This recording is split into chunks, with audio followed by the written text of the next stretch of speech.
Hello, ladies and gentlemen. Eddie Marcus here again. I thought I'd better share something with you that's been haunting me for quite some time, and I've tried to stay away from it, but I think I better tell you, especially in the conditions that we see our politicians are traveling each day. And I want to tell you this. I predict that the next war will be a world-ending war.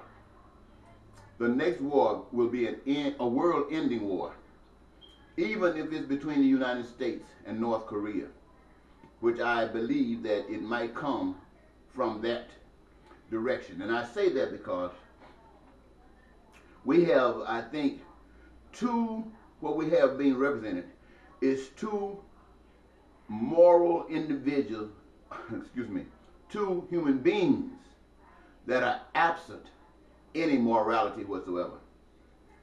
And fighting, they don't even think about the consequences. North Korea is not, the little Kim over there is not thinking about the devastation of his people. Donald Trump is not thinking about the devastation of people that he considers as people. They're only considering themselves and what they think the ability of the machinery that they have. You know, Trump says we have the best, biggest military on earth. Nobody can challenge us. Little small Korea over there, North Korea, saying, well, we got enough and we got some things.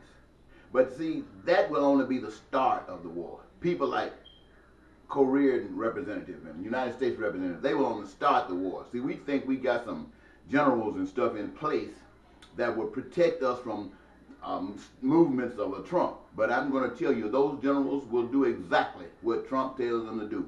They will do exactly what Trump tells them to do. How do you think they got their positions? Let me tell you the main thing.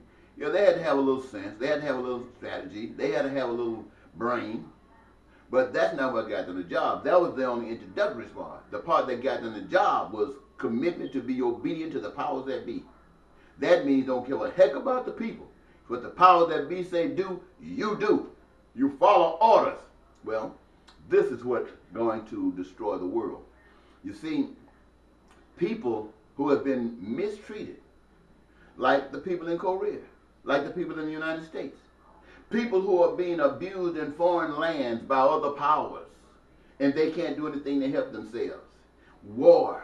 You know, when you look on the news and you see all these destroyed cities and people are suffering and refugees trying to go places, and, well, I will tell you that that stuff is about to come to an end. We have caused, for one reason or another, some of the most hateful son of a guns in the earth to rise up in power. And they will do anything to have their way, and for those that support them. But there's another power that has risen, and that is the power of the people who are fed up. Fed up. Yeah, they might not have the armaments to fight back, but they got enough to take care of the responsibility of defending themselves, not to victory, but just to make sure that the damage that's done to them is done to others. So what am I basically saying? In my vision, I saw a war going, and I saw people who had what you call the equivalents of bow and arrow versus a submachine gun or a tank. But they had a little thing called imagination.